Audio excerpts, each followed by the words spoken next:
여러분 안녕하세요. 주식 심화론에 온 여러분 환영합니다. 지난 학기 때 주식 학개론으로 많은 분들이 원론적인 강의에 많은 도움을 받았던 것으로 알고 있습니다. 그래서 이번 학기에는 조금 더 업그레이드된 심화된 강의로 여러분들께 1시간 찾아뵐 예정입니다. 많은 분들 기대해 주시고 계실 것 같아요. 요일별로 화려한 교수진들도 라인업으로 만나보실 수 있으니까요. 이 시간 더욱더 심도 있게 주목해 주시면 좋을 것 같습니다. 첫 번째 시간은요, 일단 지난 학기 때 정말 화려한 강의들을 보여주셨던 더블진이 두 교수님을 만나보겠습니다. 토마토 투자클럽 문서진, 김혜진 전문가입니다. 안녕하세요. 네, 안녕하세요. 아, 네. 연예인이 뵙는 그런 기분이에요. 제가 주식학개론 정말 재밌게 봤거든요. 네네. 저희도요. 저희도 앵커님 보니까 연예인 보는 느낌이에요. 기대가 됩니다. 일단 이제 여성들 사이에서 좀 적응이 안 되는. 오늘 약간 의자가 또 낮아가지고. 그러니까 제가 지금 약간 계속 밑으로 키가 꺼져서. 크신데. 좀 네, 그러네요. 일단은 두 분께 많은 분들이 수강생 분들이 거의 뭐 재수강 없이 이번 네. 학기 강의가 기대가 된다라는 이야기들도 많이 해주셔가지고 이번 심화된 강의에서는 두 분이 또 어떤 강의를 보여주실지 기대가 되거든요. 뭐 사실 이제 심화 이제 앞전에는 저희가 좀 항상 좀 원론적인 이야기를 많이 했고 그렇죠. 산업의 전반적인 이야기를 섹터를 좀 이렇게 집중적으로 이슈를 네. 찍어서 했다라면 이번에는 이제는 조금 더 시장에 조금 더 그때 나오는 이슈들을 좀 발빠르게 제가 좀 설명을 좀 해드릴 겁니다. 어찌 보면 약간 앞전에 있었던 지니스탁과 주식학개론이 합친 이런 식의 저희 강의가 될 거다라고 보시면 될 것 같습니다. 그렇군요. 그리고 또 김혜진 전문가님 같은 경우에는 네. 제가 어렸을 때 또 고등학교 때 이렇게 수강 과목 보면 선생님이 너무 멋있으셔서 수강하는 그런 경우도 있었거든요. 그럼 저는 안 모셨다. 그런 게 아니고. 네, 알겠습니다. 실력이 너무 좋으시다 보니까 또 미모가 실- 묻히는 네, 그런 실력만 경우라는 좋다 거죠. 이거군요. 알겠습니다. 오해했습니다. 제가 실수한 거 아니죠? 그래서 김혜진 전문가님께도 많은 또 학생분들이 또 기대 많이 하실 것 같아요. 이번에도 저희 기대 많이 해도 되겠죠? 네, 개론에서는 좀 뭐랄까요? 좁고 깊게 좀 초보자분들이 많이 아실 수 있을 만한 섹터 위주로 좀 알려드렸다면 맞아요. 심화론에서는 좀 더 시황적인 부분도 곁들여서 뭐 종목적인 부분에서의 좀 심화적인 건 없게 좀 덜 할 수 있지만 전반적인 시장 흐름을 읽으실 수 있게 도움이 되시게끔 도와드리겠습니다. 네, 두 분과 함께 출발해 보도록 하겠습니다. 두 분께 궁금하신 내용들은 또 유튜브 채팅창을 통해 올려주시면 또 교수진들과 학생들과 소통하는 그런 강의를 만들어갈 수 있으니까요. 많이 지금 올려주시기 바랍니다. 자, 오늘의 강의 주제는 그럼 첫 번째로 어떤 내용이 될까? 앞서 힌트가 좀 나왔죠? 시장에서 주목하는 이야기들을 접목해서 좀 심화론을 가져볼 텐데요. 5가지 이슈는 우리 최희정 캐스터가 브리핑을 준비하고 있습니다. 최희정 캐스터 나와주세요. 네, 먼저 오늘장 특징 이슈들 살펴보기 전에 먼저 2시 구간 시장 상황부터 점검해 보겠습니다. 현재 구간에는 양시장 나란히 내림세가 집계되고 있습니다. 분명히 오후장 들어서면서 장 초반에 낙폭을 줄이는가 했는데 현재 구간에는 다시금 밀려납니다. 먼저 코스피 지수부터 확인해 보시면은요. 전거래일 대비해서는 1.6%대 하락, 현재 구간에는 3,033선 지나가고 있고요. 거래대금은 16조 원가량 집계되고 있습니다. 그럼 분봉으로 넘어가 보겠습니다. 간밤에 미증시가 일제히 하락 마감됐고요. 코스피도 전거래일 대비해서 하락 출발한 3,079선에서 하락 출발됐습니다. 그리고 단 5분 만에 50포인트를 내주기도 했죠. 이렇게 3,027선까지의 터치가 나오기도 했고 그 뒤로는 낙폭을 줄이는가 했는데 다시금 한시를 기점으로 밀려나기 시작했습니다. 현재 구간에도 저점 부근이고요. 3,032선 지나가고 있습니다. 그럼 수급 함께 확인해 보겠습니다. 현재 구간에는 외국인 기관의 양매도세가 집계되고 있습니다. 특히나 기관 쪽에서는 연기금을 중심으로 한 매도 우위가 집계되고 있는데요. 현재 구간에는 2,500억 원가량의 매도 우위가 집계되고 있습니다. 그리고 외국인 함께 팝니다. 물량은 동일하고요. 2,700억 원가량의 매도 우위, 반면에 개인 홀로 담아갑니다. 현재 구간에는 5,300억 원가량의 매수 우위가 집계되고 있습니다. 지금까지 2시 구간 시장 상황들 함께 살펴봤고요. 그럼 바로 이어서 코스닥 시장으로 넘어가 보겠습니다. 코스닥 역시나 현재 구간에는 내림세가 집계되고 있습니다. 현재는 1%대 내림세고요. 지수 살펴보시면 954선 터치하고 있습니다. 거래대금은 코스피에 비해서는 다소 한산한 모습을 나타내고 있는데요. 현재 구간에는 10조 원 조금 넘어서고 있습니다. 그럼 분봉으로 넘어가 보겠습니다. 코스닥도 하락 출발한 963선에서 출발됐습니다. 그리고 코스피와 동일한데요. 마찬가지로 5분 만에 저점이 나왔습니다. 오늘 장 코스닥은 949선의 저점 터치가 나왔고 마찬가지로 코스피와 동일합니다. 그 뒤로는 낙폭을 줄이는가 했습니다. 하지만 한시를 기점으로 다시금 밀려나기 시작했고 현재 구간에는 954선 터치하고 있습니다. 그럼 수급으로 넘어가 보겠습니다. 코스닥도 마찬가지입니다. 코스피와 동일하게 외국인 기관의 양 매도세가 집계되고 있는데요. 각각 340억 원, 370억 원가량의 매도 우위가 집계되고 있고 개인 홀로 담아갑니다. 현재 구간에는 820억 원가량의 매수 우위가 집계되고 있습니다. 지금까지 2시 구간 시장 상황 살펴봤고 바로 이어서 오늘장 특징 이슈들 함께 체크해 보겠습니다. 먼저 첫 번째로는 증시 고점에 대한 논란입니다. 그간 상승 랠리를 이어왔던 우리 시장이 오늘 장에는 장중에는 1%대 낙폭이 기록될 정도로 조정 국면에 진입한 것 아니냐라는 우려 섞인 목소리들이 나오고 있습니다.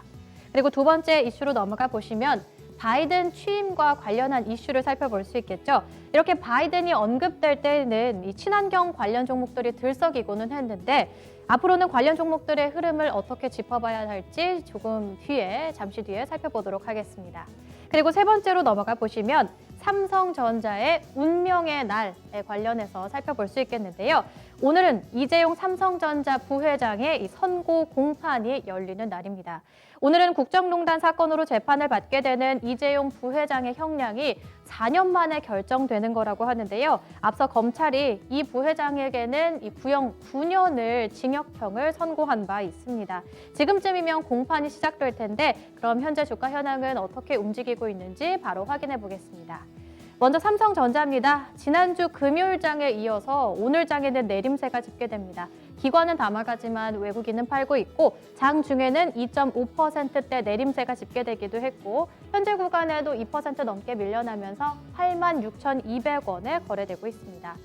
그리고 보통 이렇게 삼성전자가 상승, 하락함에 따라서 중소형 IT 종목들이 낙수 효과를 받게 됐는데요. 오늘은 조금은 엇갈린 모습을 나타내고 있습니다. 이 이유는 대만의 TSMC에서 확인해 볼 수 있겠는데 TSMC에서 파운드리 쪽으로 역대급 투자를 단행하겠다라는 소식이 반영됐기 때문에 오늘 장에는 삼성전자와는 다릅니다. 원익 IPS, 네페스 아크는 기관이 상당량 담아가고 있는 종목이고요. 보시는 것처럼 네페스 아크는 4%대 급등세를 나타내면서 53,900원에 거래되고 있습니다. 그리고 나머지 테스나라든지 어보브 반도체도 상승세를 나타내고 있습니다. 그럼 다음 이슈로 넘어가 보겠습니다. 다음으로는 도쿄 올림픽의 취소 가능성과 관련한 이슈 살펴보겠습니다. 이번에 일본의 고노다로가 처음으로 도쿄 올림픽의 취소 가능성에 대한 언급을 하게 됐습니다. 이번 로이터 통신과의 인터뷰에서 지금 시점에서는 우리는 대회 준비에 최선을 다할 필요가 있겠지만 하지만 올림픽 둘 중 어느 쪽으로든 갈 수 있다. 이렇게 취소 가능성을 언급하게 됐습니다. 이는 일본의 강요 중에서는 처음으로 취소 가능성을 언급한 것이라고 하는데요. 오늘장 5G 쪽으로 관심이 쏠리고 있는 상황입니다. 그럼 관련 종목들 함께 체크해 보겠습니다. 보신 것처럼 KMW, A스토리, 서진시스템, OE솔루션, RFHIC까지 확인해 볼 수 있겠는데 대체적으로 1에서 3%대 내림세가 집계되고 있는 정도, 그러니까 시장의 흐름을 따라가고 있는 정도입니다. 이 이슈를 악재로 소화하면서 급락하는 정도는 아니고요. 대체로 1에서 3%대 내림세가 집계되고 있고 보시는 것처럼 RFHIC의 경우에는 되려 상승세를 나타내고 있습니다. 현재 구간에는 장 중에는 1.6%대 오름세를 나타내면서 47,750원을 터치하기도 했고요. 현재 구간에는 윗꼬리를 달기는 했지만 그래도 0.5%대 상승 47,250원에 거래되고 있습니다. 그럼 다음 이슈로 넘어가 보겠습니다. 역시 2차 전지와 관련한 이슈들은 항상 빼놓을 수가 없겠죠. 올해 2차 전지 수출액이 최고치를 달성할 전망이라고 합니다. 이번 전망치에 따르면 생산은 31조, 그리고 수출은 70억 달러, 이렇게 수출, 내수 모두 증가할 것으로 보는데요. 이는 지난해에 비했을 때는 2배 이상 증가한 수치라고 합니다.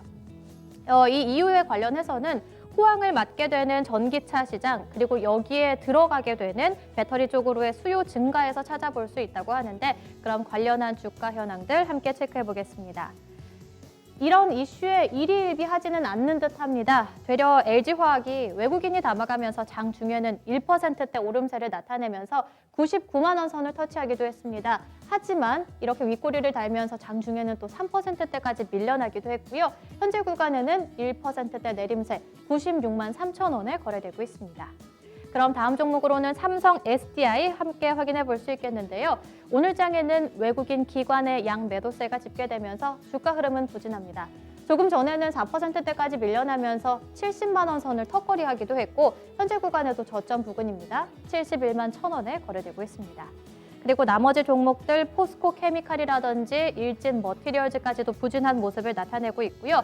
반면에 마지막 종목으로 우리산업의 경우에는 테슬라와 관련해서 오름세를 나타내고 있습니다. 외국인의 매수 속에 오늘 장중에는 보시는 것처럼 6%대 강세 흐름 27,800원의 고점을 터치하기도 했고요. 현재 구간에는 윗꼬리를 달면서 2%대 오름세 26,850원에 거래되고 있습니다. 지금까지 오늘 장 주요 이슈들과 함께 또 시장 상황까지 점검해 봤습니다.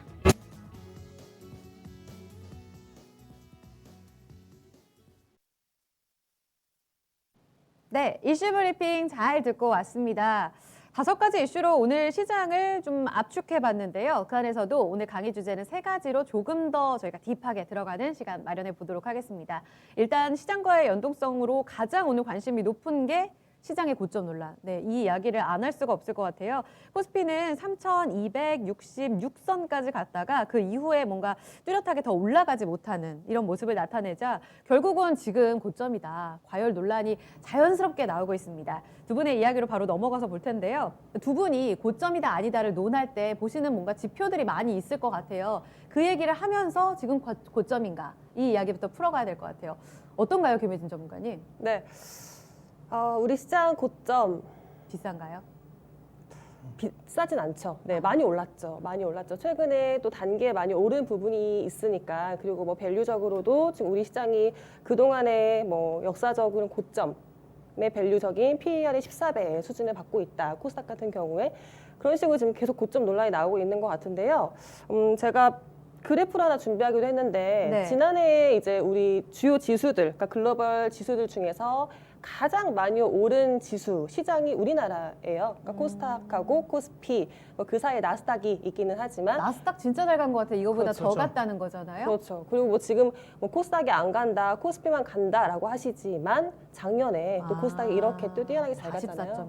44.6. 네, 저도 이제 맨날 이야기 많이 하는 게 삼성전자만 가는 거 아니냐라고 했지만 사실 이제 저는 항상 이야기할 때 뭐 다산이나 KM 이야기 많이 하잖아요. 안 간 것 같지만 그 이제 코로나 팬데믹 그때 첫 저점 대비해서 고점 대비하면 훨씬 더 많이 간 거 맞아요. 그래서 확실하게 코스닥이 더 많이 간 건 맞는데 네. 체감적으로는 느껴지는 건 현대차, 그다음에 뭐 LG화학, 그다음에 삼성 SDI, 뭐 삼성전자 워낙 많이 가니까 더 많이 간 것 같다라는 느낌은 오는 거죠. 근데 어쨌든 이것도 많이 간 거 맞죠? 예, 코스피. 그렇죠. 정말 1위하고 3위를 차지할 정도로 상승률이 어마어마하잖아요. 그러네요. 그러니까 45% 정도, 30% 정도 올랐으니까 네. 뭐 이렇게 오르니까 이제 뭐 많이 올랐다, 뭐 많이 좀 오바된 거 아니냐라고 하시는 것 같은데, 그러니까 두 가지 견해가 있을 것 같아요. 지금 시장을 이렇게 과열 구간으로 만드는 것은 뭐 유동성이 있을 것이다. 그럼 과연 그 유동성이 이제 꺾일 것이냐, 유동성으로 인한 장이 이제는 좀 우려감이 생기면서 꺾일 것이냐라고 했을 때 아직도 그런 유동성들은 풍부하다라고 말씀을 드리고 싶어요. 뭐 개인 투자자들의 유동성은 아직까지 여력이 충분히 남아 있다.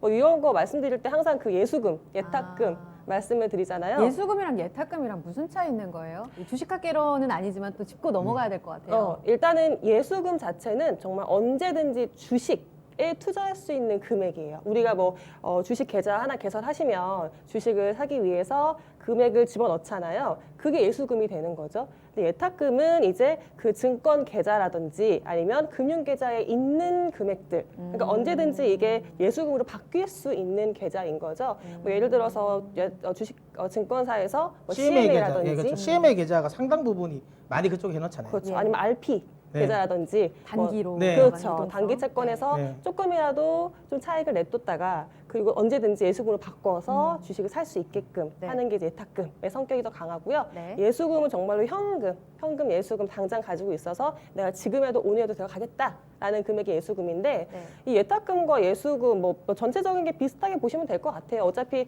지금 증권사에서 예수금을 집어넣으면 증권사에 조금이라도 차익을 남겨놓기 위해서 예탁금을 다 집어넣거든요. 아. 그래서 이런 개념이 좀 비슷하다고 생각하시면 될 것 같은데 네. 일단은 고객의 예탁금이 정말 10년 평균치가 20조였는데 지금 현재 70조를 나타내고 있습니다. 거의 뭐 3.5배. 진짜 많이 올랐네요. 그렇죠. 이게 돈이 정말 많은 건 맞는 것 같아요.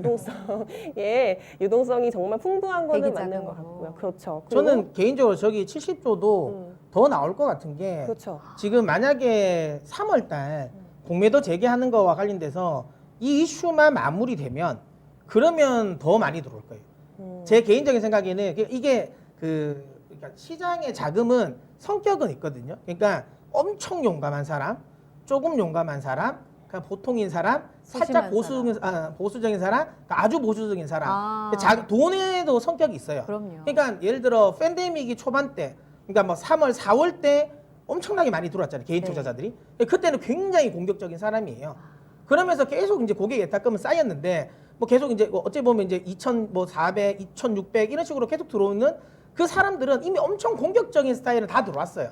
들어올 만큼 다 들어왔고, 그럼 지금 남아 있는 거 굉장히 좀 약간 보수적인 사람인데 네. 그 자금들은 그럼 시장이 조금 떨어질 때, 좀 더 떨어지면 아니면 약간 악재가 좀 해소되고 나면 들어오겠다라고 하는 게 더 많으니까 제가 보기에는 저 70조가 70조지만 개인적으로 더 많이 들어올 것 같습니다. 그럼 그러니까 증시를 언제든지 들어올 수 있는 대기 자금, 그러니까 바로 계좌를 열어서 주식을 살 수 있는 그 계좌가 점점 늘어나고 있고 그 안에서도 대기 자금이 아직도 대기하고 있다 이 얘기인 거잖아요. 뭐 저는 개인적으로 그렇게 생각하고 있어요. 거기에 플러스 저희가 주식학 개론에서 지난주에 다뤄드리기로 했는데 네. 증시가 이렇게 최근에 계속 이제 관심이 많다 보니까 최근 뭐 변액보험이라든지 펀드 가입도 많이 하고 계세요. 그래서 이런 금융 자금들의 유동성이 많아지고 있거든요. 근데 최근에 또 흐름이 뭐냐면 이런 간접 투자, 펀드나 변액보험이 좀 답답하다. 좀 내가 하겠다. 내가 직접 운용하겠다. 투자하겠다라는 수요도 지금 늘고 있거든요. 그럼 그런 펀드나 변액보험을 깨고 그러니까 해지를 하고 거기서 또 빼서 예탁금, 예수금이 늘어날 수도 있는 부분이 있거든요. 그러니까 시중에 지금 금융권에 있는 M2 유동성 자금들이 그런 것까지 고려하다 보면은 지금 118조까지도 예탁금이 늘어날 수 있다라는 게 있으니까 이런 유동성으로 인해서 올라갔던 장이다. 그럼 유동성이 꺼지면 이런 시장이 불안할 것이다라고 했을 때 그런 흐름에서는 아직도 풍부한 유동성이 있다라고 걱정 안 하셔도 될 것 같고요. 네. 그리고 하나 부분은 뭐 밸류 부분으로 봤을 때도 네. 네, 저 그래프는 이제 지금 제가 조금 전 미리 설명드렸던 보여드린 네, 지금 예탁금, 예수금이 정말 사상 최고치로 계속 10년 내에 정말 최고치 3.5배, 뭐 4배 가까이 증가하고 있는 부분을 보여드린 거고요. 근데 밸류적인 부분도 뭐 우리나라 증시가 그렇게 많이 갔는데도 아직까지 글로벌 증시로 봤을 때 부담이 없는 구간입니다. 나스닥 같은 경우에도 지금 PER이 34배거든요. 네. 근데 우리나라는 지금 14배 수준에서 지금 평가를 받고 있으니까 그리고 S&P 500 지수 같은 경우에도 22배. 그러니까 아직까지 좀 멀었어요. 그리고 코스피의 PBR 같은 경우에도 나스닥은 6배. S&P 500 같은 경우, S&P는 3.8배 같은 경우인데 우리나라는 지금 1.26배 정도 지금 뭐 평가받고 있거든요. 네. 물론 뭐 이쪽에 대해서 지금 뭐 여러 가지 논란이 있지만 밸류적인 부담도 없는 구간이고요. 그리고 우리나라들이나 나스닥, 그다음에 코스닥, 코스피가 지금 기술주, 성장주 위주로 다 구성이 되어 있는 부분이 많기 때문에 네. 거기에 대한 실적도 베이스가 될 수 있다. 그래서 뭐 고점 많이 오른 건 맞지만 뭐 고점을 논하면서 보수적으로 볼 필요는 없는 것 같습니다. 그렇군요. 지금 저기 나스닥이 지금 33배잖아요. 네. 이제 나스닥은 PER을 잘 안 보잖아요. 이제 PDR을 봅니다. 그게 뭐예요? PDR 뭔지 아세요? PDR. 모르겠어요. 그 이제 아니, 준비가 주가 안 수익이 된 아니라 수강생인 그 것 D가 같아요. 드림이에요. 드림. 꿈. 그러니까 미래를 미래의 먹고 간 가치. 지수다. 이제 왜냐하면 그냥 정상적인 이제 주가 수익이 얼마냐, 아니면 매출이 얼마냐, 뭐 자산 가치가 얼마냐는 이제 안 되는 거예요. 예. 그걸 매기면 다 떨어지는 건데, 그럼 지금 그 주가를 유지하기 위해서는 결국은 그거예요. 이제 꿈까지 가지고 온 거예요. 그러니까 테슬라 주가는 꿈으로 PDR로. 예, PDR로 이야기를 하잖아요. 그러니까 그런 것처럼 뭐 아직까지 우리나라는 그래도 PBR로 비빌 수 있으니까 고평가를 하긴 어렵죠. 이제 꿈까지는 아직 안 갖다 대잖아요. 그러니까 아직까지는 더 고평가는 아니지 않나 싶습니다. 저는. 알겠습니다. 이렇게 글로벌 증시와 비교를 했을 때는 아직도 현저하게 싸네라는 생각도 들고 말씀하신 그 유동성도 아직 풍부하다는 이야기인데 하지만 매번 이 PER 이야기나 실적 이야기를 했을 때에는 작년보다 코스피가 얼마나 상장사들이 실적이 그렇죠. 불어날 수 있을 것인가 이런 수치적인 이야기도 안 할 수가 없거든요. 대기 자금이 많다 하지만 이 종목이 그렇죠. 정말 적정 밸류를 받는가에 대한 질문에 대해서는 우리가 어떻게 답을 찾을 수 있을까요? 그러니까 저는 이제 이런 이야기를 좀 드리고 싶은 게 그런 거예요. 그 한 10년 전에 네. 10년 전에 강남 아파트 비싸다고 했을까요? 싸다고 했을까요? 그때도 비싸지 네, 않았나요? 그때는 과열이라고 했을까요? 과열이 아니라고 했을까요? 과열이라고 했겠죠? 네, 맞습니다. 근데 왜 계속 올라갔을까요? 당연히 시장이 사는 사람이 그만큼 많은 거예요. 수요가. 네, 수요가 여전하다라는 거고요. 그럼 결국에는 지금 우리가 고평가 이야기를 하고 있는 것도 그러니까 만약에 수요가 앞으로도 더 꾸준히 이어질 수 있을 거라는 담보가 있다면 지금은 고점이라고 말하기는 어렵겠죠. 네. 근데 저는 이 부분은 충분히 그러니까 우리나라 개인들의 지금 현재 들어오는 자산의 성격이 바뀌었기 때문에 네. 좀 장기적으로 들어올 가능성이 있다라고 보고 있습니다. 그러니까 뭐 제가 이제 이야기를 많이 드린 것 중에 하나가 그거죠.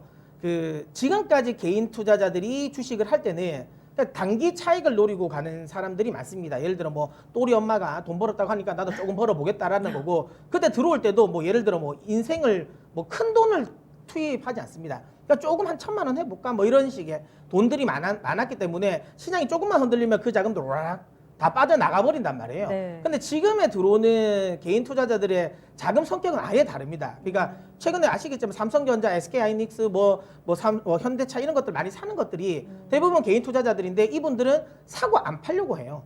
그러니까 지금 만약에 좀 자금을 주식 한데 삼성전자 사는 분한테 얼마까지 보냐 하면 그냥 묻어두려고 하는 분들이 많습니다. 그게 대부분 이제 그 소위 말하면 그거겠죠. 이런 이제 부동산 쪽에서의 자금이 좀 이탈돼서 오는 자금들도 많고, 그러니까 주식이라는 자산을 대하는 투자자들의 생각이 달라졌어요. 그러니까 이제는 예전에는 주식은 투기적인 포지션이라고 생각했다면 네. 지금 들어오는 분들은 이제 투기적인 것보다 이제 투자 자산의 하나의 일종이라고 보는 분들이 많은 것 같고요. 특히 우리나라는 워낙 주식 자산 비중이 전체 이제 가계 자산에 차지하는 비중이 작습니다. 적었었죠. 예, 그거 지금 또 한 6%밖에 안 되니까. 근데 이제 일본 같은 경우는 11%, 여기 보시면 미국 같은 경우도 26%밖에 안 되네라고 하실 수 있지만 네. 이거 말고 미국 같은 경우는 보험이나 연금도 사실상 주식입니다. 왜냐하면 미국 같은 경우는 이제 401k 이쪽의 연금이 워낙 강력하고 네. 사실상 미국 같은 경우는 연금이나 보험 쪽에 거는 거의 강제적으로 주식을 거의 투자하기 때문에 사실상 이 비중까지도 다 주식 투자라고 봐야 되거든요.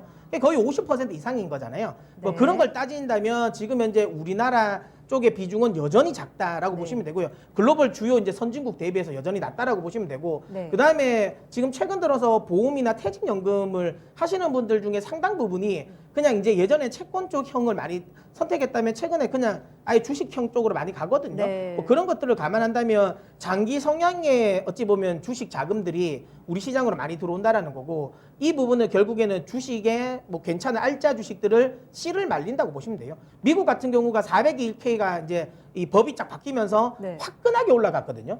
예, 그러니까 왜냐하면 주식을 씨를 말려버리니까 좋은 주식들의 씨를 뭐 사실상 워렌 버핏이 가장 큰 이제 수혜를 받긴 했는데 어쨌든 401k 이제 연금법이 바뀌면서 엄청나게 폭발적인 성장을 했던 것처럼 네. 제가 보기에는 우리나라도 그래 될 것 같다는 생각이 많이 듭니다. 최근 들어서 연금 쪽이 퇴직연금 쪽이 또 적극적으로 지금 네.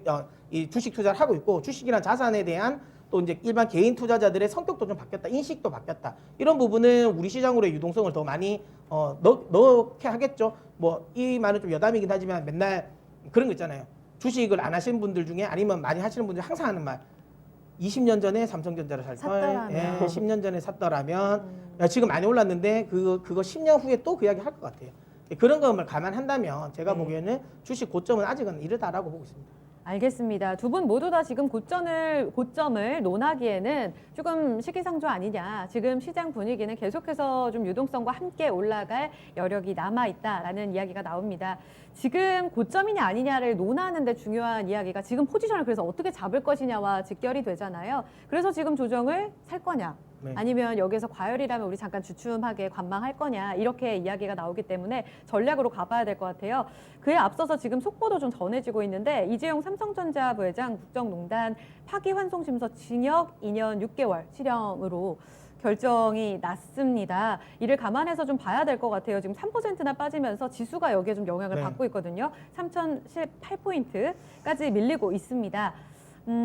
변동성 보시면서 좀 체크를 해봐야 될 것 같은데요. 일단은 그렇다면 지금 종목들을 담아가야 될 때 어떻게 좀 포지션을 가져가야 될지 두 분의 힌트를 좀 들어볼게요. 일단 뭐 제부터 이야기 드리면 삼성전자는 네. 사실상 뭐 이재용 부회장의 개인 회사는 아니니까 뭐 그리고 이제는 시스템으로 좀 돌아가는 회사죠. 물론 다만 좀 아쉬운 건 지금 아주 좀 이제 드라이브를 걸어야 할 과정에서 네. 이제 조금 이제 오너를 잃었다라는 거는 삼성전자의 좀 단기 조정의 요인으로 작용을 할 것 같습니다. 요인으로 네. 작용할 것 같은데 뭐 그럼에도 불구하고 제 개인적인 생각에는 삼성이 이것 때문에 저는 뭐 추세가 흔들릴 것 같지는 않다라는 생각이 들어요. 그래서 오히려 삼성전자 이렇게 조정 줄 때 저는 뭐 매수의 관점이라고 보면 될 것 같고요.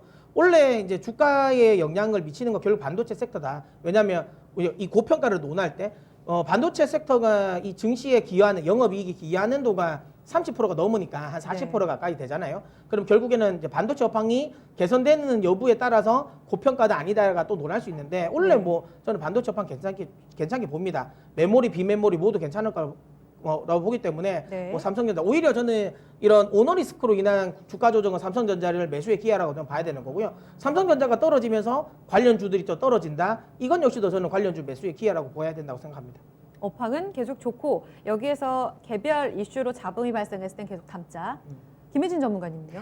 네, 저도 지금의 전략은 무조건 IT 성장주 쪽에 답을 찾으셔야 될 것 IT, 같고요. 네. 네, 뭐 코스닥, 나스닥, 코스피 다 어쩌면 작년에 코로나로 인해서 반사 수혜를 받았던 IT의 뭐 반도체라든지 또 꿈을 먹고 사는 또 2차 전지에 이런 포진이 많은 시장이잖아요. 네. 그러니까 이쪽 시장들이 이렇게 많이 상승했다는 것은 또 그리고 지금 작년에 실제로 순이익이 다 증가를 했거든요. 그리고 올해 예상되는 영업이익 순이익도 20% 내외로 지금 증가를 할 것으로 예상이 되고 있기 때문에 실적도 기반할 수 있는 부분이 이쪽 IT 성장주예요. 그러니까 이쪽에서의 관심을 계속 가져야 될 것 같고요.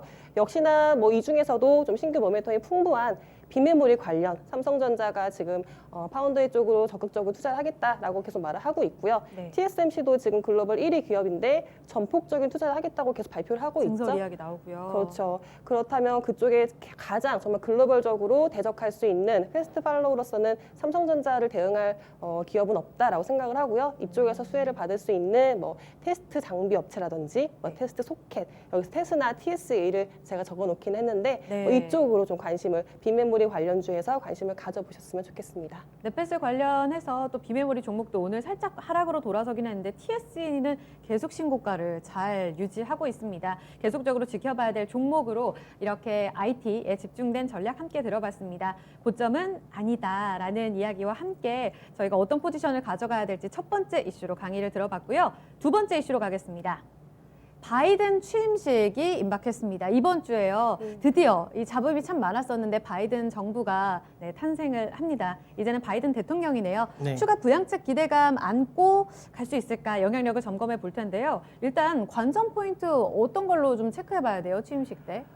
일단 이번 주에 이제 있을 취임식 뭐 그냥 전반적인 그림을 그려보면 네. 일단은 지금 코로나 영향도 있고 아. 또 지금 뭐 미국의 지금 워싱턴 DC가 지금 뭐랄까요 이렇게 좀 전실 상황입니다. 네, 좀 어수선하죠. 네, 네. 어수선하죠. 주 그래서 방위군만 지금 2만 명 정도가 지금 포진이 돼 있다고 하니까 예. 예, 거의 주한미군급이거든요. 그날 네, 돌발 규모니까. 사태 가능성도 그렇죠. 크잖아요. 예. 그 사실상 좀 온라인으로 좀 대부분은 진행을 하겠다라고 했죠. 그래서 뭐 지금껏 있었던 뭐 역대 대통령들 취임식에 있었던 좀 화려함이라든지 뭐 카퍼레이드 뭐 이런 부분들은 좀 축소가 될 것 같고요. 네. 그리고 대통령의 취임사 같은 경우에도 뭐 지금 워낙에 좀 어떻게 될지 모르니까 상황이 좀 불확실하기 때문에 뭐 비대면으로 진행하자라고 했지만 바이든 대통령 그래도 행사를 진행하겠다라고 해서 네. 이런 소규모의 행사는 또 오프라인 진행을 할 것 같아요. 근데 뭐 공식적으로는 지금 24일까지 거의 워싱턴 DC 그 중심가가 폐쇄가 된 거나 마찬가지이기 때문에 거의 비대면 진행이 될 것 같고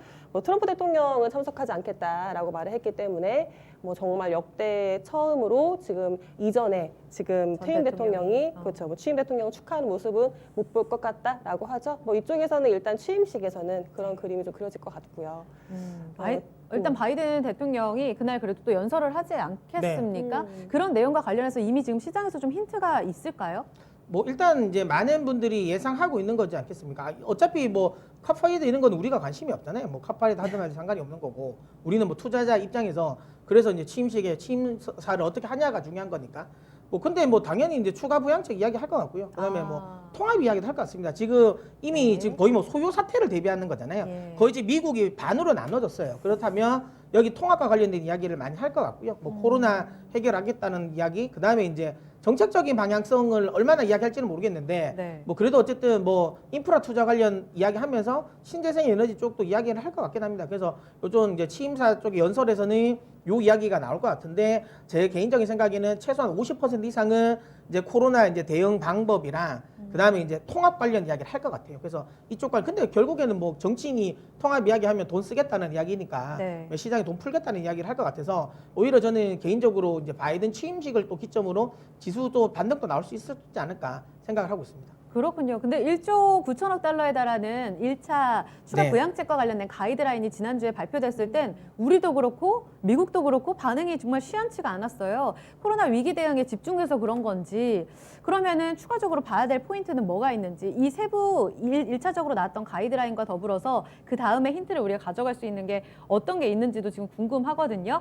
취임식 이후에 봐야 될 일정들 일단 김혜지 전문가님 어떤 것들을 봐야 될까요? 네, 일단 지난주에 발표가 됐습니다. 뭐 바이든이 공격적으로 지금 경기 부양을 하겠다라고 해서 뭐 미국 구조 계획이라는 예산안을 공개했는데요. 제가 네. 표를 준비하기도 했는데 보시면 일단 1조 9천억 달러예요. 좀 우리 돈으로는 2,090조가 넘는 규모니까 좀 대대적으로 부양을 하겠다. 코로나로 네. 인한 경기의 이런 위기를 좀 극복을 해보겠다라는 부분이고요. 네.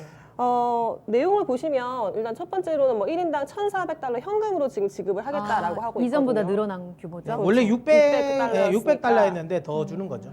이제 2천억 달러를 최종적으로 이제 2천억 달러 주는 거잖아요. 200만 원 준다라는 거죠. 그렇죠. 200만 원씩을 아예 네. 현금으로 주겠다라는 부분이니까 뭐 이 부분도 대폭 늘어났고요. 실업급여 같은 경우에도 지금 추가적으로 주당 400달러 그리고 뭐 연방 최저임금 같은 경우에도 기존에 지금 7.25달러 정도였거든요. 근데 지금 15달러 거의 2배를 지금 상향을 하겠다는 거니까. 저도 이게 좀 이제 의문이긴 해요. 이거를 이 돈으로 이게 될지. 왜냐하면 이거 한번 올려놓으면 못 내리잖아요. 그쵸. 그러니까 이거는 이 돈으로 한번 일시적으로 올려놓고 어떡할지는 모르겠습니다. 이것도 제가 보기엔 좀 이것 때문에 공화당이 논란이 좀 있지 제가 않을까. 좀 태클 걸 거라고 생각이 들더라고요. 네, 이 전체적으로 지금 합의를 할 때 의회에서 가장 지금 난항이 예상되는 게 그 부분인 것 같아요. 그러니까요. 최저임금. 근데 2009년 이후로 지금 미국이 최저임금을 아예 못 건드리고 있었던 상황이었는데 지금 거의 뭐 12년 만에 건드리면 네. 효과적인 것은 일어나지 않을까라는 생각을 거의 2배 이상 증가시키는 거니까요. 있을 것 같고 뭐 코로나의 백신다 같은 경우에도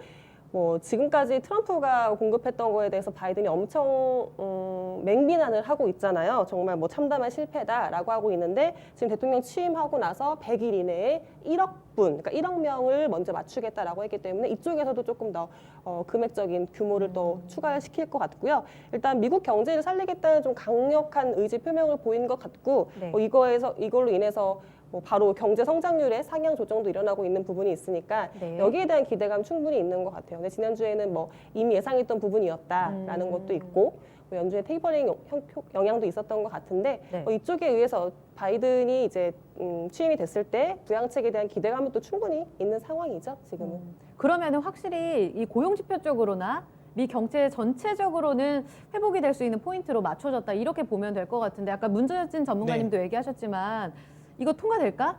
네. 이렇게 얘기하셨거든요. 일단 이제 물리적으로는 조금 바쁘긴 해요. 네. 왜냐하면 이제 바로 이제 회의에서 하원은 통과는 금방인데 네. 상원이 좀 어렵습니다. 상원은 왜냐하면 지금 이제 조지아주 선거해가지고 이제 그분은 22일 날 선서하고 이제 의회를 일정을 해야 되니까 아무리 빨라도 네. 다음 주 정도에 돼야지 이제 이 상원 이야기가 나올 것 같긴 한데 앞서도 이야기 드린 것처럼 이게 최저임금 인상이라든지 이런 부분이 그다음에 이제 저 밑에서 이제 뭐 보인 것처럼 이제 지금 학자금 대출을 면제해 주는 거거든요. 그게 네. $10,000,000예요.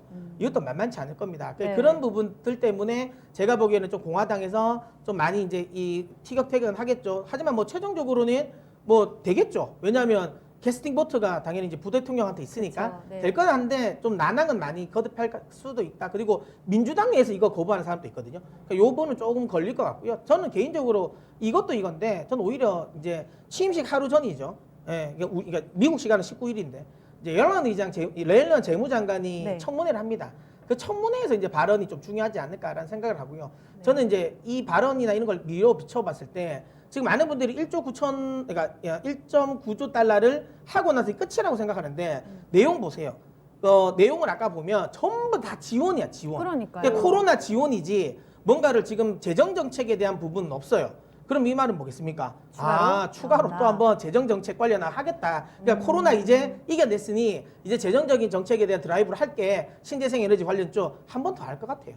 예, 그래서 이제 이번에 옐런 의장의 이제 청문회 때 발언이 중요해요. 그러니까 재정 정책을 이 재정 적자를 얼마나 많이 키우는 거에 대해서 괜찮다라는 이야기 연준과의 충분히 뭐 예를 들어 커뮤니케이션이 돼 있다라고 하면 뭐 저는 괜찮을 것 같고요. 그래서 어쨌든 뭐 저는 옐런 의장 제가 보기 시장 실망 안 시킬 것 같습니다. 좋은 이야기 할 것 같아요. 그래서 우리 시장은 수요일 날 또 괜찮을 것 같다는 생각이 듭니다. 알겠습니다. 그럼 관련해서 전략도 우리는 계속 미경제 영향을 또 받아왔던 흐름이잖아요. 계속적으로 관련한 종목들에게는 포커스를 맞춰보고 시장에 대해서도 긍정적으로 보자라는 답이 나오는 건가요? 네, 뭐 저는 뭐 추가적인 유동성에 많은 분들이 1.9조 달러를 이걸 통과되고 나면 시장이 이제 재료 소멸로 끝날 것이다라고 생각하는데 아까도 얘기했지만 아닐 것 같습니다. 추가적인 부활자 한 번 더 나올 것 같아요. 그게 이제 제 개인적인 생각이고 그렇게 된다면 결국에는 이제 시장의 분위기는 유동성 추가 공급에 대한 또 기대감이 작용하겠죠. 저는 여전히 긍정적으로 보고 있습니다. 알겠습니다. 두 번째 이슈에 있어서도 전략적인 측면은 긍정적으로 볼 수 있다. 추가 부양책에 대한 힌트는 옐런 재무장관 후보의 청문회에 주목해서 하셔서 포커스를 맞춰보시면 될 것 같아요. 두 번째 이슈까지 마무리 지었습니다. 세 번째 주제로 강의 마무리 지어볼 텐데요. 네, 5G입니다. 지금 유튜브 채팅창에도 5G에 대한 지금 질문이 너무 많이 올라오고 있습니다. 아무래도 우리 지니스탁에게 가장 질문을 드리고 싶은 이런 내용이기 때문에 지금 서둘러서 궁금합니다. 이야기 벌써 진행됐나요? 라면서 올려주셨어요. 도쿄올림픽 회의론 나오고 있습니다. 작년에 정말 최초로 지금 미뤄졌잖아요. 네. 그런 상황에서 지금 이번에도 과연 제대로 진행이 될 수 있을까? 이런 이야기가 나오는데 이것이 5G의 악재냐에 대해서도 먼저 좀 출발을 해봐야 될 것 같은데요. 일단 5G 영향 어느 정도로 보세요, 문서인 전문가님? 뭐 저는 이제 도쿄올림픽 악재는 이미 안 하는 걸로 지금 이야기하고 있는 거 아닌가요? 작년에 이미 도쿄올림픽 취소 이야기가 나오면서 네. 5G 관련 종목들이 도쿄올림픽 수혜는 다 빠졌어요. 뭐 만약 예를 들어 뭐 지금 뭐 도쿄올림픽 기대감으로 5G가 엄청 급등해 있으면 저는 저게 악재가 맞지만 네. 사실상 뭐 5G가 도쿄올림픽 뭐 모멘텀을 받은 적이 없는데요. 그냥 저는 개인적으로 그 영향력 미미하다고 보고요. 중요한 건 이거예요. 지금 시장이 빠지면서 덩달아 빠지는 거고 사실 요즘 시장에서 그러니까 주가가 오르는 종목들은 대부분은 다 모멘텀이 좀 있어요.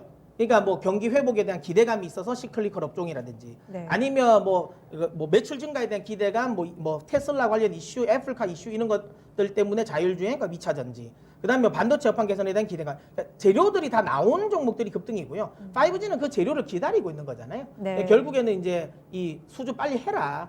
언제 하는데 이거잖아요. 예. 거기에 대한 약간 지금의 좀 많은 개인 투자자분들이 좀 지침도 있고 그러다 보니까 거기에 이제 그럼 나 이제 못 견디겠다. 이제 매도를 하는 물량들도 좀 있는 것 같은데 뭐 제 개인적인 생각에는 도쿄올림픽 영향은 저는 거의 없다라고 보시면 되고요. 다른 쪽이 봐겠죠. 이제 수주 지연에 대한 우려감 때문에 뭐 주가가 빠졌다라고 봐야 되지 않을까 싶습니다. 사실 일본의 다양한 통신사들 4개 정도 KDDI 네. 포함해서 뭐 도코모라든지 그쪽으로 삼성전자가 수주를 당장 하지 않을까 하는 기대감이 있었는데 이것이 좀 미뤄진 건 맞지만 추가 수주에 대한 기대감은 여전하다. 이렇다는 말씀이신 그러니까 거예요? 우리나라 5G 주는 일본을 그러니까 처음부터 타겟팅한 적은 없어요. 그래요? 대부분 다 이제 미국이잖아요. 네. 그러니까 만약에 이게 미국 수주가 뭐 안 됐다라고 하면 급락 나온 게 맞겠죠. 근데 사실상 처음부터 우리나라 5G의 초점은 일본이 도쿄 수주가 아닙니다. 저거는 뭐 예를 들어 그냥 나오면 좋고 안 나와도 어쩔 수 없다라는 거죠. 왜냐하면 작년에 이미 도쿄 올림픽 지연 때문에 그쪽 악재를 다 받은 거거든요. 이미 조정을 받을 수 있는 네. 자리에서 지금 거론되고 있는 내용은 악재가 아니다. 이렇게 답을 주셨거든요. 그럼 김혜수 전문가님, 사실 미국 이야기 해주셨는데 미국의 주파수 경매가 12월 달 진행되면서 뉴스가 왜 이렇게 안 나오는 건가 너무 답답했거든요. 사실 뉴스 찾기도 어렵고 그런 상황에서 지금 진행이 어떻게 되고 있는 건지 이미 마무리됐습니까? 네, 저희가 5G에서 기다리고 있는 재료 드디어 마무리가 됐죠. 네, 마무리됐어요. 아. 17일 날 이제 마무리가 됐다라고 이제 보도가 되고 있고요. 네. 이 마무리된 이제 수치상으로 보면은 일단 역대 지금 경매, 말 그대로 경매예요. 주파수를 경매받는 거기 때문에. 입찰해가지고. 그렇죠. 아. 계속 경쟁을 붙이고 가격 보고 랠리를 계속 해야 되기 때문에 기간도 생각보다 길어지기도 했죠. 네. 근데 그리고 규모 같은 부분을 봤을 때 역대 지금 최대 경매가를 기록을 하기는 했어요. 지금 이번에 역대 최고가 경매가가 2015년에 있었던 48조 원, 우리나라 네. 돈으로 지금 48조 원 규모였거든요. 근데 이번에 있었던 경매가 지금 89조 원으로 이제 마무리가 됐기 때문에 네. 일단 이쪽에서 2배 넘는 최고 경매가를 경신을 했다. 그러니까 이쪽에 지금 5G 통신 주파수를 경매받기 위한 지금 관심이 되게 뜨겁고요. 그럴 수밖에 없는 게 5G 자체가 뭐 주파수의 영역 다 상관없이 다 지금 기지국 설치하고 다 통신을 다 해야 되는 부분이기 때문에 뭐 이쪽 지금 C밴드 같은 경우에는 중저파 대역이거든요. 3.7에서 4.2 기가헤르츠 대역대인데 이쪽에서의 경매도 지금 정말 치열하게 마무리됐습니다. 네. 지금 57명의 입찰자가 지금 경매를 했고요. 5,684개의 라이센스를 뭐 두고서 경매를 마무리됐으니까 이거에 대한 지금 뭐 수치도 수치지만 그 투자 규모로 봤을 때 그 우리가 아는 버라이즌, 뭐 AT&T, 미국의 이제 1위, 2위 통신사들의 지금 규모로 봤을 때요. 특히 AT&T 같은 경우에는 이 C밴드 경매에 참여를 하고 투자를 하기 위해서 지금 은행 대출을 지금 받았거든요. 뱅크 오브 아메리카인데 돈 빌려달라 그랬어요. 아, 이 자금을 위해서. 네, 네. 그렇죠. 근데 그 규모가 15조가 넘어요. 그러니까 15년 동안 15조 넘는 규모의 지금 대출을 받았거든요. 1년에 1조씩 갚겠다라는 네, 거에 네, 이제 네. 상환 계획인데. 그리고 투자 계속 하겠다. 이 그렇죠. 시그널이잖아요. 그렇죠. 그러니까 이쪽에서도 또 미국도 지금 저금리고 그러니까 기업에서 계속 대출을 받고 그리고 채권도 지금 발행을 해서 이쪽에서 투자를 하고 있습니다. 뭐 AT&T뿐만 아니라 지금 뭐 T모바일 같은 경우에도 계속 그 고수익 채권을 판매를 하면서 이쪽에서의 투자 규모를 계속 늘리고 있거든요. 그러니까 그만큼 투자 규모는 계속 늘어날 수밖에 없고 그러니까 여기에 대한 지금 수주, 발주의 기대감이 충분히 있는 거죠. 지난해에도 이렇게 C밴드 경매에서 마무리됐을 때 9월에 마무리된 이후에 삼성전자를 비롯한 이제 지금 대규모 수주 발주가 나왔잖아요. 그러면서 또 한번 5G 관련된 통신 네트워크 장비주들이 상승을 해줬으니까 지금도 이제 마무리됐으니까 정말 머지 않은 것 같습니다. 뭐 2월, 뭐 3월쯤은 정말 본격적으로 수주 발주 소식이 나올 것 같으니까 네. 그때 좀 지켜보시면 좋으실 것 같아요. 지난 4분기, 그럼 올해 1분기까지는 사실상 실적이 별로 안 좋을 거라고 우리가 봐야 되는 건지, 그럼 본격적으로 수주 나오는 그 시점이 조정의 끝이 맞나요? 문선희 전문가님? 뭐 일단은 그 지금 5G를 투자하시는 분들은 개인 투자자뿐만 아니라요. 기관 외국인도 다 그걸 기다릴 거예요. 그러니까 그래서 수주가 언제 나오는데라는 거고요. 그 수주 나오면 슈팅이 나오겠죠. 그러니까 5G의 가장 불확실성은 이 수주가 지연되는 건데 네. 그거를 이제 해소시켜주면 예를 들어 이거는 재료의 노출이 아니에요. 네. 악재 해소로 봐야 되기 때문에 제 개인적인 생각에는 수주가 나오는 순간 올라갈 것 같고요. 그리고 이제 이게 지난해 여름 때보다 더 강력합니다. 왜냐하면 수주 규모가 더 막강할 거거든요. 지금 그 김혜재 전문가님 이야기하신 것처럼 C밴드가 3.7에서 4점인데 이게 여름에 경매했던 3.5GHz보다 투자될 수 있는 이 소위 말하면 이 대역이. 대역대가 3배나 더 많아요. 그리고 이게 제일 알짜거든요, 사실. 그러니까 여기에 투자를 더 집중적으로 많이 할 거예요. 그러면 버라이즌 또 추가적인 수주가 더 나올 거고요. 그리고 뭐 비싼 땅을 비싸게 샀는데 거기에 건물을 안 짓겠습니까? 똑같은 거죠. 주파수를 엄청나게 비싸게 이만큼 열정적으로 샀다라는 것 자체가 투자를 하겠다는 거잖아요. 돈을 빨리 뽑아야죠. 네. 그런 부분 또 있다. 아까도 했지만 뭐 대출까지 받아갔는데 분명히 투자가 많이 될 수밖에 없다라고 저는 생각을 하고요. 오히려 수주를 나오는 걸 보고 가면 늦습니다. 왜냐하면 네. 수주가 나왔어요. 그러면 예를 들어 주가가 그러면 매일매일 뭐 2%, 3% 이렇게 야금야금 올라가진 않을 거예요. 지금까지 눌려왔었던 게 있기 때문에 올라가면 막 10%, 20%씩 상승할 거예요. 몇몇 종목들은 상한가도 가고 이럴 겁니다. 지금 분위기로 본다면. 그러니까 괜히 그거를 내가 확인하고 사겠다고 하면 오히려 늦을 수도 있다. 그래서 오히려 지금 구간대에서는 저는 계속 모아가는 게 맞다라고 생각합니다. 그러면 전략으로 넘어갈게요. 김혜희 전문가님, 사실 KMW도 9만 원 거의 목전까지 갔다가 또 흔들려서 6만 원대로 내려오고 사실 이 수주만을 기다리면서 정말 다양한 가격대에 지금 5G 종목들을 담으신 분들이 많거든요. 지금은 사야 될 때다 오히려 이렇게 이야기를 하셨는데 비중 확대 지금 맞습니까? 지금 전략을 좀 차트를 보면서 좀 알려주세요. 네. 글쎄요. 계속 말씀드리는 거 연장선으로 들리실까봐. 네, 저도 역시나 소식이 뉴스가 나오고 수주가 뭐 몇 조 받았다, 몇 천억 받았다 숫자가 나오면 늦습니다. 저희가 사기는 또 이미 늦을 뛰어오르고. 거예요. 그렇죠. 그리고 또 부담스러우실 거예요. 또 그럼 또 내가 또 언제 들어가야 되나 또 눌리길 바라실 거고 하기 때문에 물론 저는 차트적인 것도 중요할 수도 있지만 기술적인 대응도 중요할 수 있지만 지금 네. 5G 관련된 종목들의 뭐 차트를 보시면서 걱정을 하신다거나 뭐 이게 뭐 눌림목이고 이게 의미 없는 것 같아요. 지금 일단은 5G 관련된 통신 네트워크 관련된 종목들은 네. 일단은 한번 정말 그 모멘텀이 붙어버리면 좀 세게 또 반응을 해줄 수 있는 상황이기 때문에 네. 저는 뭐 당연히 지금 구간에서 차트적인 거 뭐 하향이다, 뭐 쉬어간다 의미 없습니다. 지금 모아가시는 게 더 정답인 것 같아요. 얼마에 사실- 지지되고 이런 게 아니라 문제는 네. 여름 때 네. 버라이즌 소식이 나오기 전에 예. 이미 한 2, 3일 전부터 에이스테크나 솔리드나 이런 애들이 먼저 움직였어요. 근데 그게 뭐 2, 3% 움직인 게 아니라요. 예. 10몇 %씩 움직였단 말이에요. 그럼 한 3일만 지나도 이미 30% 넘게 움직여요. 그거 보고 따라가면 안 되겠죠. 그래서 오히려 지금 모아놓을 자리라고 봅니다. 지금은 뭐 매도할 이유는 전혀 없죠. 전문가님 토픽 좀 골라주세요. 사실 이미 문선희 전문가님과 함께 전략 봐오신 분들이라면 종목 많이 따라가고 계시겠지만 그래서 지금 좀 단기에 더욱더 좀 유력해 보이는 종목들은요? 뭐 제가 요즘에 계속 항상 강조드린 4개, 뭐 KM, 다산, 솔리드, 이노는 유지되고요. 거기에 최근 들어 제가 강조를 했었던 대덕전자까지 포함시키면 될 것 같습니다. 저는 뭐 여기에 대한 대덕전자. 전략은 계속 유지된다고 봅니다. 지금 다산 네트워크가 오늘 또 잡음 때문에 많이 빠지고 있습니다. 그래서 앞서 채팅창에서도 다산 네트워크 좀 답답해요, 속상합니다 이런 이야기 네. 많이 들려주셨는데요. 지금은 낙폭을 좀 줄이네요. 지금 5%가량 빠지면서 장중에 더 빠졌다가 12,700원까지 살짝 올라오는 이런 모습 나타내고 있습니다. 갖고 계신 분들이 너무 지금 속상하다고 말씀을 올려주셔가지고요. 네. 어떻게 좀 봐야 될까요? 이거는 이제 철저하게 제 개인적인 생각입니다. 네. 제가 이제 그쪽 주주랑의 성격을 모르니까 그러니까 제 개인적인 철저한 개인적인 생각은 하락 원인부터 좀. 그러니까 일단은 이제 대주주가 많이 팔았어요. 7.5% 정도를 지분을 팔았으니까 장내 매도를 했단 말이에요. 네. 다산 인베스트먼트가. 그래서 이제 이게 대주주가 팔았기 때문에 무조건 이제 주가에는 안 좋죠. 대주주가 팔았으니까 거기서 일단 반응을 하는 것 같긴 한데 네. 제 개인적인 생각은 이렇습니다.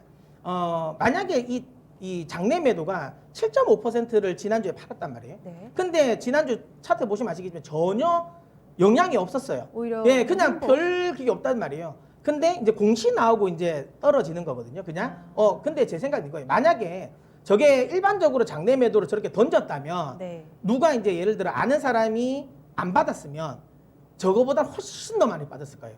결국엔 던지는 물량을 제가 보기에는 한 4, 5명이 받았을 것 같아요. 나눠서. 나눠서 받았을 것 같아요. 그럼 왜 그렇게 했을까라는 건데 네. 물론 이것 때문에 지배 구조와는 문제는 없을 겁니다. 왜냐하면 그 다산 네트워크가 워낙 시비를 많이 발행해가지고 시비 발행할 때 대부분 콜옵션을 다 붙였을 거예요. 그래서 뭐 지분 싸움이 나오면 뭐 콜옵션 다 이제 이 권리 행사해가지고 지분에는 문제가 안 되는데 저는 이런 생각이에요. 이게 만약에 자기들이 저만큼 매도를 다 했는데 지배구조 관련 적대적 M&A 대상이 돼가지고 만약에 지분 싸움을 할 거라고 예상했으면 네. 안 팔았을 거예요. 왜냐하면 그래 나 괜찮아 나 이거 CB 콜옵션 행사하면 돼. 그 돈 엄청나게 많이 들거든요. 그럴 일은 없다고 보고요. 그러면 본인들의 우군이라고 생각할 수 있는 이거는 팔아도 이 사람들 어차피 그러니까 자기들이 안 내놓을 거야 생각하는 거죠. 그 물량들에게 나눠서 가져간 것 같고요. 원래 다산 네트워크 CB를 발행 엄청나게 많이 하잖아요. 뭔가 호재가 있을 때 여러 개 CB를 했는데 뭐 아신 것처럼 2019년에 한번 CB 발행하다가 호되게 당했잖아요. 그렇죠. 예, 이거 그러면서 이제 본인들 더 이상 이제 CB 발행 안 하겠다라고 했잖아요. 그래서 제 생각 그런 것 같아요. CB 발행을 못 하니까. 그냥 이게 이제 제 개인적인 생각이 그냥 나눠서 좀 해준 게 아닌가라는 생각을 하는데 이건 다시 한번 철저한 제 개인적인 생각입니다. 뭐 공식적인 건 아니고요. 제 생각이고 왜냐하면 이게 만약에 진짜 그냥 너무 악재가 나와서 던졌다? 그럼 오늘 외국인 기관 아예 안 담았을 거예요. 그냥 담고 있잖아요. 그런 거랑 그다음에 이제 어쨌든 던졌을 때 시장 충격도 그렇게 큰 건 아닙니다. 만약에 지금 원래 이게 진짜 큰 악재였으면 네. 이 정도 시장 흔들릴 때 5%만 빠졌겠어요? 10% 넘게 빠지지? 제 개인적인 생각이 그래요. 그래서 이거는 어쨌든 바치고 있는 사람은 있다라는 거고, 그럼 결국에는 뭔가가 있지 않을까라는 생각을 하고 있습니다. 그다음에 뭐 계속 이야기 드리지만 다산조 솔루션이나 이런 쪽에서 계속 수주 이야기가 나오거든요. 예. 뭐 저는 그래서 오히려 저는 매수의 기회지 않을까 싶습니다. 제 개인적인 생각. 외국인 기관 지금 매수 들어오고 있습니다. 네. 그래서 낙폭 계속 줄여가고 있고 현재는 밑골이 좀 달리고 있는 구간입니다. 대덕전자의 개별적인 우리가 그 내부 사정까지 알 수 없지만 물량을 던졌을 때 자체의 주가 영향력은 크지 않았다는 점, 공시를 보시고 좀 놀란 가슴을 쓸어내시면서 좀 매도하는 그런 물량이 나왔는데 이것이 좀 받아내고 있다는 점에 있어서 일단은 큰 악재는 아니다. 네, 이렇게 좀 해석할 수 있을 것 같아요. 네, 5G 종목들에 대한 해석까지 함께 들어봤습니다. 여러분들 궁금하신 내용 있으시면 쭉쭉 올려주세요. 지금이니님께서 5G 더 사고 싶은데 현금이 없다고. 네, 이렇게 남겨주셨어요. 알겠습니다. 다산 네트워크스 전략까지 해서 5G 종목들은 오히려 좀 담아가는 구간으로 전략 마무리 짓도록 하겠습니다. 어느덧 시간이 많이 지나가지고요. 지금 오후장 전략 들으면서 강의를 마무리 지어야 될 것 같습니다. 채팅창에도 이야기 나오지만 오늘은 지금 이재용 부회장에 대한 판결, 그 영향력에서 많은 분들이 좀 놀랬다 이런 이야기를 하시는데 아까 뉴스 나왔던 시점에 3,003포인트 선까지 내려갔다가요. 3,031까지 바로 지금 회복이 나오고 있습니다. 삼성전자도 84,000원까지 밀렸는데요. 낙폭 줄여가고 있는 구간입니다. 두 분의 남은 전략 들어볼게요. 먼저 김혜진 전문가님, 오후장 전략으로는 지금 한 30분 정도 남았는데 이번 한 주를 준비한 사실 전략인 것 같아요. 어떻게 좀 포커스 맞출까요? 네, 시장 우려하시는 분들 많으신 것 같은데요. 워낙 시장이 또 신나게 지금 상승을 해줬었기 때문에 지금은 또 좀 조정이 올 수 있는 구간일 수 있습니다. 변동성을 좀 키울 수 있는 구간인데요. 그런 변동성 또 뭐 많이 올랐을 때는 또 언제 조금 눌렸으면 좋겠다. 내가 기회만 되면 들어가겠다라고 맞아요. 하셨잖아요. 그러니까 이런 때 기회를 삼아서 충분히 조정을 매수의 기회로 삼을 수 있는 종목들 지금 들어가시는 거 적극적으로 투자해 보시는 게 또 좋으실 것 같고요. 이번 주에도요. 또 제가 지금 저기 시장의 수급의 키는 개인이다라고 말씀을 드렸는데 정말 지금 시장의 개인 투자자들의 지금 매수세가 여전히 유효하고요. 앞에서 말씀드렸지만. 그리고 오늘 같은 경우에도 오전에 오늘은 좀 투자자들이 팔려나라고 했지만 또 금세 또 오후에 쭉 사주고요. 또 아까 앵커님 말씀 주셨지만 삼성전자의 리스크가 생겼을 때 바로바로 들어오는 매수세들이 있거든요. 그러니까 이런 강력한 수급 주체, 매수해줄 수 있는 주체가 있다는 것은 시장이 좀 든든한 받침판이 될 수 있는 부분이니까 뭐 시장 그렇게 많이 겁내실 필요는 없을 것 같습니다. 그래서 추세적으로 뭐 계속 조정이 일어날 것이다라는 사실은 좀 제한적일 것 같고요. 좀 기회로 삼으셔가지고 빅메모리, 뭐 2차 전지 관련주, 그리고 5G 관련주 매수해 보시면 좋겠고 또 저기 조선주도 제가 하나 적었거든요. 최근에 이제 전기순환주 내에서 순환매가 돌 때 또 최근에 또 우리나라 조선사들의 또 이런 수주 소식들 많잖아요. 또 올해부터 정말 본격적으로 친환경, LNG 관련 수주들 모멘텀이 있을 것 같으니까 그런 것 쪽에서 관심을 가져보셔도 좋을 것 같습니다. 문서진 전문가님은요. 지금 3,000선 깨지나 마나 뭐 이런 이야기도 많아서 아니 뭐 중요한 건 있잖아요. 삼성은 깨질 수도 있죠. 그냥 이제 언제든지 이제 언제 올라오냐가 중요하잖아요.